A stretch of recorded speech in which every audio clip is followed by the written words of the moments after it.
Hello all you fellow musicians and gamers out there, this is Clarinetgamer here, and I am here with some post-commentary for the next part of Tekken 3. And the reason why I'm providing post-commentary, and you might notice or you might hear that my mic quality sounds a lot different compared to last time. Well, the reason being is because my headset mic that I normally use, well, in the live commentary that I originally recorded for this, basically the audio was crackling so much, and I figured that my headset microphone was knackered.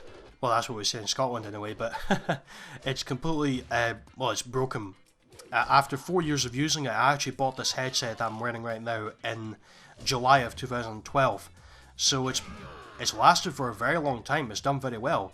The microphone has done well, but unfortunately, things don't last forever.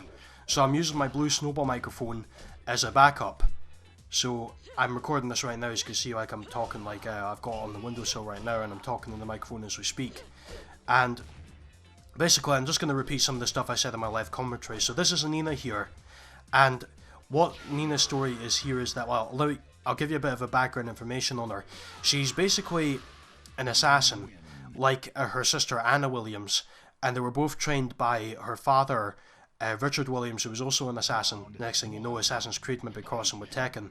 That'd be quite a weird combination. I don't think that'll happen, but everything's crossing over with each other nowadays. Like, especially Street Fighter crossing over with Tekken, but I digress. So, Nina's story for the Tekken games has been as follows. Like Tekken 1, she was hired to assassinate Heihachi Mishima, who was the original host of Tekken 1. Then in Tekken 2, she was hired to assassinate Kazuya Mishima, like Heihachi's son, because he was the one who was hosting Tekken 2. Now in this game, Tekken 3, no actually, in Tekken 2, at the end of it, before Nina got to face Kazuya, she had to confront her sister once again, because she was working with Kazuya.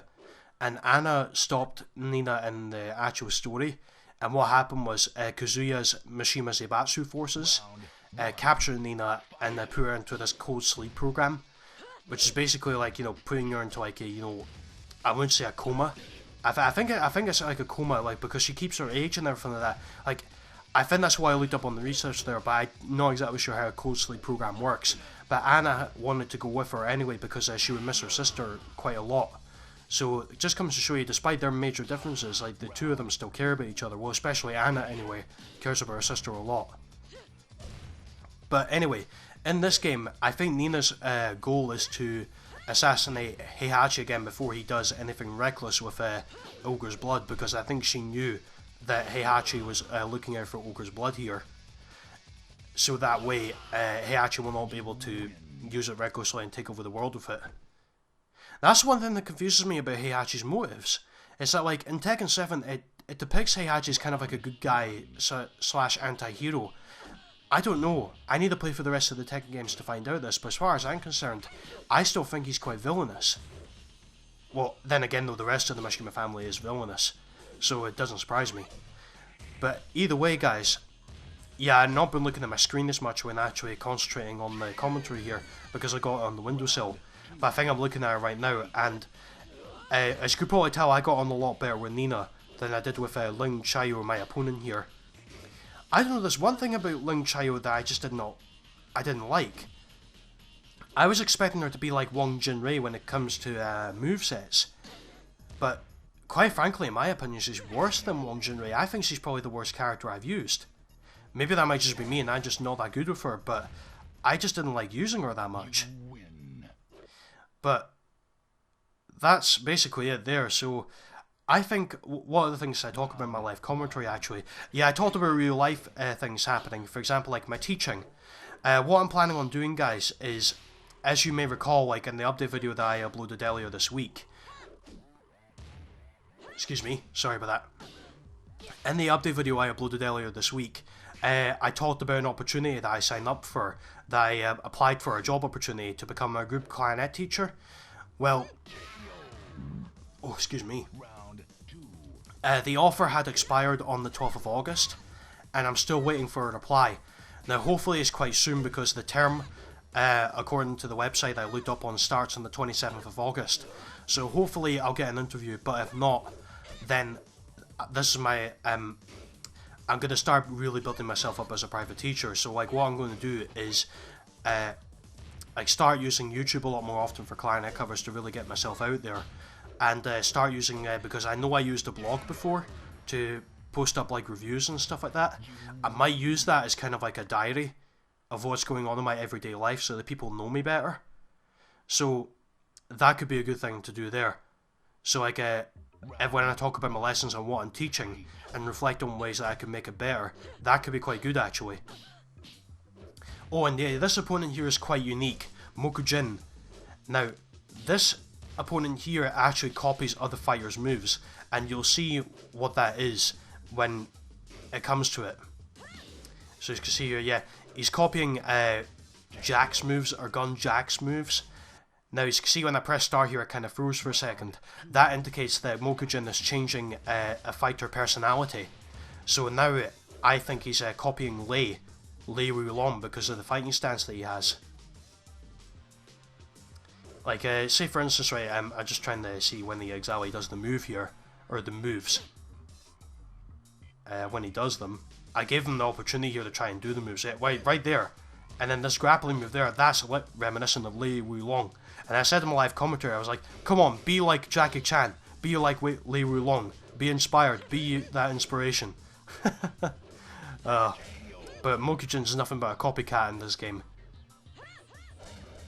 That's basically what Mokujin is. I mean, despite him being made like he's basically, I think he's just like a living tree, I think. Oh, and speaking of trees, it's time for Forest Law. Now, I do have a good title for this part that's new mic quality along with post commentary. Well, just new mic quality as well, I might name this when I upload this. However, I think a good title for, because the next character I'm playing as is Forest Law himself, and as you can, you'll probably see in the next few attempts, I did fail quite a bit when I went against Forest Law, and I tried to do this super powerful move to him, and I ended up losing quite a lot because of that. Sorry, I kind of turned away from the mic for a second because I thought I was going to cough there. You see, my cold's still not gone away, guys, fully. Like, I've still got maybe a bit left, like a bit of the cold left, but hopefully it goes away quite soon, because it kind of sucks having a summer cold. It's a good thing, right? But you see, it's not only a summer cold that bothers me, but just to let you know a bit more about me personally, I actually do have, oh, I nearly got him with the attack there, I've got a bit of hay fever as well. Oh yeah, there we go. That's it there, that's the attack there, that nearly drained all of Law's health. That's how powerful that attack is. It's ridiculous. But, as I was saying, yeah, I do suffer from hay fever during the summer. So that's an analogy that I have, and I'm pretty sure it's not just me, but a lot of other people suffer from it as well. However, here's some good advice here, guys, because if any of you are living in the UK that do have hay fever, here's my suggestion to you. There's this stuff called Piriton, this medicine called Piriton. If you take that medicine, then you'll be treated instantly. Because when I took that medicine, the first time I took that medicine, it was a liquid form. You can get it in like tablets and liquid form, but as soon as I took that liquid stuff, then I ended up feeling better.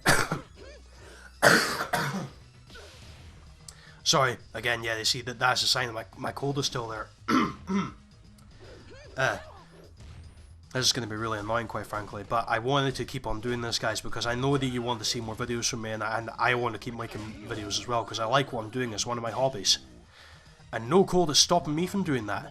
So yeah, either way, yeah, I first took that, and I ended up feeling better instantly from the Piriton stuff. So Piriton is what it's called. I know, like, I talk about a lot of things in my videos as well as the game that I'm playing, but it's just the way I am. I like to talk about a lot of other things as well as the games that I'm playing. So either way, yeah, as you could probably see, like, I took quite a few losses here against Law, and eventually I was just like, alright, enough of this special move, I'm just going to defeat him, using, like, you know, all the moves that I used previously against other characters. And Nina's still looking pretty as always. I must say that, like, she does look very pretty, even though she's just, like, hired to, like, kill people. Well, I mean, she is an assassin, after all. If that's the case, why isn't she wearing her assassin robes? Speaking of Assassin's Creed, actually, guys, I actually did see a behind-the-scenes, like, earlier today, I saw a bit of a behind-the-scenes movie regarding the Leap of Faith. The actor who plays the main character, he actually did do a real leap of faith off of a 125 feet building. For those who have not seen the video yet, I can actually link it down in the description below if you want to see it for yourself, because I think it was very, very impressive. So as you can see here, yeah, I'm fighting Kuma instead of Anna, which is quite surprising. All the opponents they set you up against in Tekken 3 are quite random and unstructured, I feel, whereas Tekken 2 is a lot more structured, especially like in stage 8 when you fight the rivals, because it's a lot more structured. See, I was expecting, like, if I was playing as Paul and I fought Kuma here, then I wouldn't have been surprised. But I'm guessing Kuma's wanting to stop me from getting to Heihachi. And speaking of Heihachi, here's the fight right here. And that stance that Nina was doing right there is like, right, you're gonna die. Oh, that was quite a good hit right there at the beginning. Maybe it doesn't take off all the health, it takes off, like, it still takes off most of the health though, which is quite powerful and quite devastating actually. I still tried to do it again, but I think I was getting a bit too overconfident, and that's what led to me getting, you know, getting punched constantly by Heihachi here. I still kept on doing it, like, I'm not sure why, but I think eventually I learned my lesson. I was like, no, screw it, I'm just going to finish him off. I've done it once, I don't need to do it again. But yeah guys, let me know what you think of this mic quality, if you think it's better than my headset mic. I actually have to admit, actually using the headset mic was an easier option for me back then, because I was just starting YouTube. Now, since I've been on YouTube for nearly 5 years now, speaking of which, 5 years, my 5th year anniversary is coming up next month. I haven't come up with any ideas for it. Normally for an anniversary of my channel, excuse me again, normally for an anniversary of my channel, I end up doing a Q&A session, like my subscribers can interact with me and ask me questions based on who I am and what I do and stuff like that, even in gaming related matters as well. But I'm thinking about making this one a bit special. What I was thinking about doing was like a fair one episode. However, I'd have more than 3 people joining this. Like, I'd have like maybe 6 or 8 people joining, perhaps. Like a fair winning episode, like, you know, for a 5th year anniversary. I mean, let me know what you guys think. I mean, I might make a poll actually as well for this. I'll come up with the ideas, and whoever votes the most wins the poll. So that'll be a good idea there. As you can see here, I defeated True Ogre here, so we'll be able to view Nina's ending right here. And sometimes I still don't know how to manage, like, to dodge the fire attacks on True Ogre. It's quite difficult sometimes. But anyway, here's Nina's ending right here. As you can see, they're trying to restore Nina's memories. See, Anna was was concerned about that. As you can see right here, this is an ending very similar to Nina's Tekken 2 ending. And Anna's trying to, like, you know, trigger that memory to try and get her back. And then all of a sudden she remembers. And she just, like, slaps her sister to the ground. And then she just walks off after that. But yeah, that's basically how Nina got her memory back right there. By visiting the gravestone of Richard Williams. But anyway, either way guys, thank you very much for watching. Please feel free to like this video if you enjoyed it. Comment down below for your thoughts, and also please feel free to hit that subscribe button as well for more upcoming videos. And next time I come back, I shall be playing as Law, or Forest Law should I say, not Martial Law. But I think a good title for the next part would be like Father Like Son, and you'll see why when I upload that. So either way guys, thank you very much for watching. I hope you have a great day wherever you are, and I shall speak to you later. Until then, goodbye.